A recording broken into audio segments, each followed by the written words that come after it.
Улсын хурлын дарга эрхэм гишүүдээ Монгол Улсын засгийн газраас 2026 оны 6 дугаар сарын 17-ны өдөр Улсын хурлд өргөн мэдүүлсэн Монгол Улсын 2025 оны нэгдсэн төсвийн гүйцэтгэл, засгийн газрын 2025 оны санхүүгийн нэгдсэн тайлан болон Монгол Улсын 2025 оны төсвийн гүйцэтгэл батлах тухай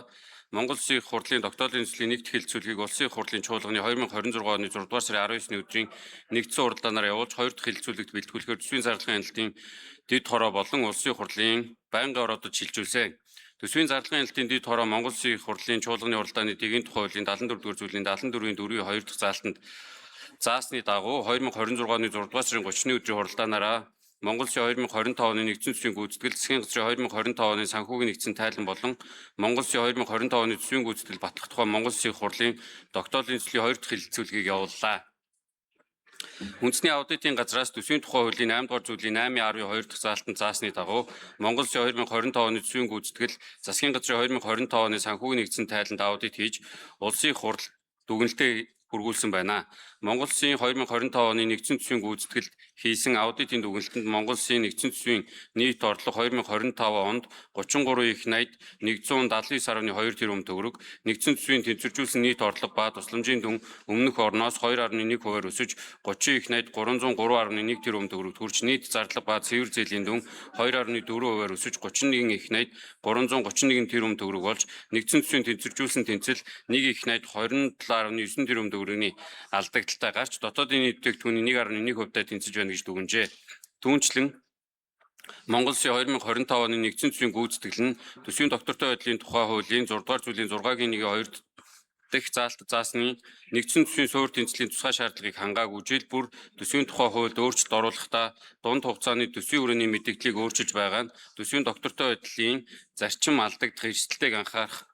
эдийн засгийн өсөлт саарч гол нэр төрлийн эрдэсийн бүтээгдэхүүний экспортын буурсантай холбоотойгоор нэгдсэн төсвийн орлого тасарсан мөн Монгол Улсын 2020 оны хөгжлийн төлөвлөгөөнд тусгасан төсөл арга хэмжээг санхүүжүүлэхэд бүрэн чиглээгүй зарим хэрэгжүүлсэн төсөл арга хэмжээний санхүүжигдээгүй зардлыг дараа жилийн төсвөөс олгосон зэрэг төсөвт ачаалал үүсэх болон татварын системд бүртгэлтэй олон жилийн насжилттай хоримтлагдсан өрийн дүн нэмэгдснээр татварыг шударга төлөх зарчим алдагдаж улсын төсвийн орлого тасрах зэрэг эрсдэл нэмэгдсэн. Төсвийн ерөнхийлөн захирагчдын төсвийн төлөвлөлтөх хөрх үр дүн шалгуур үзүүлэлтийг бодиттой төлөвлөх хэрэгжилтэндээ үнэн зөв тайлагнах үр дүнг оновчтой үнэлэх шаардлагатай мөн захиалагч байгууллагын хяналт сул байгаагаас хөрөнгө оруулалтын төсөл арга хэмжээнүүд төлөвлөсөн хугацаанд хэрэгжихгүй төсөв төртөг нэмэгт хэрэгчлэгийг анхааруулсан зөвлөмжийг улсын хурлд хүргүүлсэн. Мөн төсвийн ерөнхийлөн захирагчдын санхүүгийн тайланд хийсэн аудитаар өөрчлөлтгүй 32 хязгаарлалттай 28 дүгнэлт өгсөн бөгөөд засгийн газрын санхүүгийн нэгдсэн тайланд хязгаарлалттай дүгнэлт өгч холбогдох байгууллагуудад зөвлөмжийг хүргүүлсэн байна. Төсвийн доктортой байдлын тухай хуульд заасны дагуу Монгол Улсын нэгдсэн төсвийн 2025 оны гүйцэтгэл, төсвийн доктортой байдлын зөвлөлөөс гаргасан дүгнэлтэнд нэгдсэн төсвийн нийт зарлагыг нийгэм эдийн засгийн бодит үр дүнтэй холбон тооцож үр дүнд чиглэсэн тогтолцоонд шилжиж хөгжлийн бодлого төлөвлөлт улсын төсвийн хоорондын уялдаа сул нэгдсэн төсвийн гүйцэтгэлийг улсын хөгжлийн бодлогын хэрэгжилттэй уялдуулан дүгнэхгүй байгаа нь төсвийн хөрөнгийн зарцуулалтын үр ашиг нь үр дүнг тодорхойлоход хүндрэлтэй байгаа болон мөчлөг дагсан төсвийн бодлого нь төсвийн гүйцэтгэл дэх макро эдийн засгийн нөлөөллийг нэмэгдүүлж байгаа тул дунд хугацааны төсвийн хүрээний мэдээллийг баримтлах, төсвийн тухай шаардлагыг мөрдөж ажиллах, орон нутгийн төсвийн нэгдсэн төсөвт үзүүлэх нөлөөлөл нэмэгдэж байгаад холбогдох байгууллагууд нь дүгнэлтийг шаардлагатай зэрэг анхаарах асуудлууд байгааг онцолсон байна. Монгол Улсын хурлын чуулганы уралдааны дэгийн тухай хуулийн 74-р зүйлийн 74-ийн 4-ийн 2 дахь заалтанд заасны дагуу улсын хурлын байнгын ороод 2025 оны 6 дугаар сарын 23, 24, 26-ны өдрүүдэд Монгол Улсын 2025 оны нэгдсэн төсвийн гүйцэтгэл, засгийн газрын 2025 оны санхүүгийн нэгдсэн тайлан болон Монгол Улсын 2025 оны төсвийн гүйцэтгэл батлах тухай улсын хурлын докторийн төслийн хэлэлцүүлгийг явуулж дараах санал дүгнэлтийг ирүүлсэнийг танилцуулж байна. 1. Аюулгүй байдал гадаад бодлогын байнгын орооны хуралдаанаас Монгол Улсын төсвийн гүйцэтгэлийг улсын хурлаар хэлэлцүүлэх цаглбарыг өөрчлөх, хэлэлцүүлгийн хугацааг уртасгах, нээлттэй хэлэлцүүлэх болох хяналт хариуцлагын тогтолцоог бий болгох. 2. Байгаль орчин хүнс үдэ аж ахуйн байнгын орооны хуралдаанаас сонгон шалгаруулалтын тэнцээ аж ахуйн нэгжүүд бараа ажил үйлчлэгээ гүйцэтгэхдээ төсөв төртгийг нэмэгдүүлж, зураг төсөв, гүйцэтгэлтэй холбоотой ноцтой зөрчлүүд гаргаж байгаад хариуцлага тооцох, мөн хүнсний хувьсгал цагаан алт болон шинэ хоршоо хөтөлбөрүүдийн зорилт, хүр хүрдэн, хэрэгжих шалгуур үзүүл тодорхойгүй зэргийг анхаарч, төсвийн хөрөнгө оруулалт татаас бодлого болон хөнгөлөлттэй зээлийн хэрэгжилтийн үр дүнг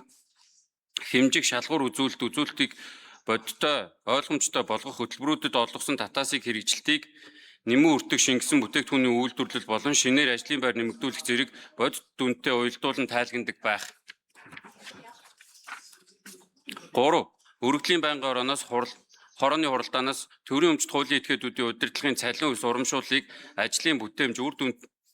үр дүн зэрэгтэй уялдуулан тогтоох, мөн улсын төсвийн хөрөнгөөр хэрэгжүүлсэн төсөл арга хэмжээний төсөв төртгийг нэмэгдүүлэхгүй байхад анхаарах. 5. Төрийн байгуулалтын байнгын орооны хуралдаанаас гүйцэтгэсэн ажлын санхүүжилтээ авч чадахгүй байгаа төслүүд мөн тендер зарлах хугацаа хоцорсонтой холбоотойгоор сургууль цэцэрлэг барих төслүүд хэрэгжихгүй байгааг анхаарах. 5. Төсвийн байнгын орооны хуралдаанаас төрийн аудитын байгууллагын дүгнэлтээр илэрсэн зөрчил дутагдлыг бууруулах, төсвийн хөрөнгө болон үр төлбөрийн удирдлагыг сайжруулах, санхүүгийн бүртгэл тайлгналын чанар хариуцлагыг дээшлүүлэх, урсгал зардлыг бууруулж, хөрөнгө оруулалтын үр өгөөжийг нэмэгдүүлэх, төсвийн бүтцэд бодиттой өөрчлөлтийг шаардлагатай талаар. 6. Хүний хөгжил, нийгмийн бодлогын байнгын орооны хуралдаанаас хүний эрүүл мэндийн байдал, үйл ажиллагааны чадвах, нийгмийн оролцоо болон орчны нөлөөллийг цогцоор нь үнэлдэг олон улсын аргачлалыг нэвтрүүлэх, боловсролын салбарын хүртээмжийг сайжруулах, мөн төрийн худалдаа авалт, тендер шалгаруулалт нь хууль тогтоомж холбогдох дүрм журамд нийцсэн ил тод шударга үр ашигтай явагдсан эсгэд хяналт тавих үнэлгээ их тогтолцоог боловсронгуй болгох. 7. Эдийн засгийн байнгын орооны хуралдаанаас төрийн аудитын байгууллагын дүгнэлтээр илэрсэн зөрчилд хариуцлага тооцох, улсын хөгжлийн жилийн төлөвлөгөө болон төсвийн уялдааг хангах, засгийн газрын өрийн доктортой байдал болон гадаад валютын ханшийн эрсдлийг бодитоогоор тооцоолох, мөн орон нутгийн төсвийн зарцуулагдаагүй үлдэгдлийн дараа жилд шилжүүлэн зарцуулах одоогийн зохицуултыг өөрчлөх шаардлагатай гэсэн саналуудыг гаргасан байна. 8. Төсвийн зарлагын алтын дэд хорооны хуралдаанаар Монгол Улсын 2025 оны нэгдсэн төсвийн гүйцэтгэл, засгийн газрын 2025 оны санхүүгийн нэгдсэн тайлан болон Монгол Улсын 2025 оны төсвийн гүйцэтгэл батлах тухай улсын хурлын тогтоолын төслийн 2 дахь хэлэлцүүлгийг явуулах үед улсын хурлын гишүүн Лувсан Жамц төсвийн зарлагын гүйцэтгэлийг эсвэл хөтөлбөрийн үр дүнгийн биелэлтийн аль үзүүлэлтүүдийг нь ашиглаж төсвийн ерөнхийлөн захирагчийн үр дүнг үнэлэн дүгнэх болон төсвийн гүйцэтгэл болон хөтөлбөрийн үр дүнгийн хоорондын уялдааг хангах бодлого зохицуулалтын асуудлаар мөн төрийн болон төрийн өмчт хуулийн этгээдүүдийн хөрөнгө оруулалтын зардлын нийгэм эдийн засагт үзүүлэх үр дүн өгөөжийн талаар улсын хурлын гишүүн Төвшин төрийн өмчт хуулийн этгээдүүд болон төсөвт байгууллагуудын төсвийн гүйцэтгэлийн нэгдсэн тайлан, улсын нэгдсэн төсвийн гүйцэтгэлийн тайлан гэж 3 ангилан улсын хурлаар хэлэлцэх боломжтой эсэх, Монгол Улсын нэгдсэн төсвийн суур тэнцэлэн төсвийн доктортой байдлын тухай хуульд заасан төсвийн тусгай шаардлагыг хангаагүй бол хариуцлагыг хэрхэн тооцох, 2025 онд төсөвт тодтол хийгээгүй нөхцөлд тухайн оны нэгдсэн төсвийн нийт орлогын хэдэн хувийг урсгал зарцуулахаар тооцоол гаргасныг тодруулж цаашид төсвийн урсгал зардлыг бууруулахтай холбоотойгоор ямар бодлого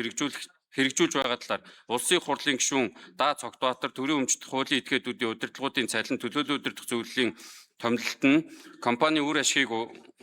ашигтай уялдаж байгаа эсэх эрчим хүчний салбарын санхүүгийн зөрчлийн талаар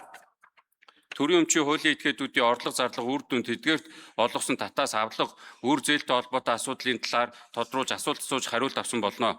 Байнгын орооны хуралдаанаар тогтоолын төслийг хэлэлцэх үед улсын хурлын гишүүн Бачаргал улсын эдийн засаг төсвийн үзүүлэлт хэлж байгаатай холбогдуулан нэгдсэн төсөв болон улс орон нутгийн төсвийн харилцааг зохицуулсан эрх зүйн орчныг шинжлэх шаардлагатай талаар дурдаад төсвийн доктортой байдлын тухай хуульд тусгагдсан төсвийн тусгай шаардлагуудыг хангуулахын тулд орон нутгийн төсвийн зарим үзүүлэлтүүдэд хязгаарлалт тогтоох, засгийн газрын тусгай сангуудын хяналтыг сайжруулах, мөн засгийн газраас төрийн өмчт аж ахуйн нэгжүүдийн үйл ажиллагааны бодлого, чиглэл, орлого зарлага болон ашигт ажиллагааны түвшинтэй холбоотой асуудлуудыг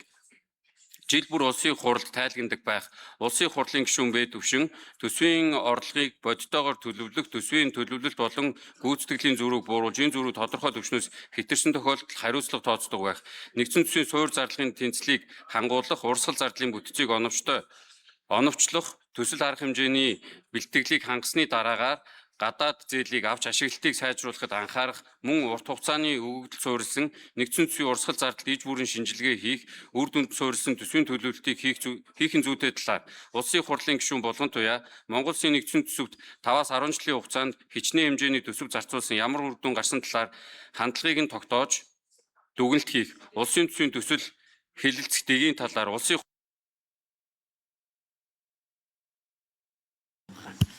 Минут нэмж эндри микрофоны минут сунгая. Улсын их хурлын гишүүн Лувсан Жамц 5 жилийн үндсэн чиглэлд тусгагдсан шалгуур үзүүлэлттэй нийцүүлэн эх оны төсвийн төсөлд тусгах төсвийн ерөнхийлөн захирагчийн хөтөлбөрийн үр дүн шалгуур үзүүлэлтээ тодорхойлоход анхаарах, цаашид төсвийн ерөнхийлөн захирагч бүр хичнээн хэмжээний төсөв зарцуулсан байдлыг хөтөлбөрийн хүрсэн үр дүнтэй уялдуулан тайлгнадаг байх, мөн төрийн өмчт хуулийн этгээдүүдийн санхүүгийн үйл ажиллагааны үр дүн хөрөнгийн өгөөж нийгэм эдийн засгийн үр дүн болон өрсөлдөх чадварын үзүүлэлтүүдтэй уялдуулсан гүйцэтгэлийн шалгуур үзүүлэлтэнд нь үндэслэн тооцдог аргачлалд суурилсан үнэлэх зарцуултыг нэвтрүүлэхин зүйтэй талаар улсын хурлын гишүүн Эрдэнэбат төрийн хэмнэлтийн тухай хуулиар батлагдсан хөрөнгө оруулалтын төсөл арга хэмжээний зардлууд хасагдах асуудлууд байгаа тул хуулийн зохицуултыг өөрчлөх шаардлагатай төсвийн тайланг жилийн дараа бус явцын тайланг тухай бүр олон нийтэд нээлттэй тайлгнадаг байлгахад анхаарахын зүйтэй талаар санал хэлсэн болно. Улсын хурлын эрхэм гишүүдээ Монгол Улсын 2025 оны нэгдсэн төсвийн гүйцэтгэл, засгийн газрын 2025 оны санхүүгийн нэгдсэн тайлан болон Монгол Улсын 2025 оны төсвийн гүйцэтгэл батлах тухай улсын хурлын тогтоолын төслийн 2 дахь хэлэлцүүлгийг явуулсан талаарх төсвийн зарлагын хяналтын дэд хорооны санал дүгнэлтийг хэлэлцэн тогтоолын төслийг баталж өгөхийг хүсье. Анхаарал тавьсанд баярлалаа. За Цогтбаатар даргад баярлалаа. Ажлын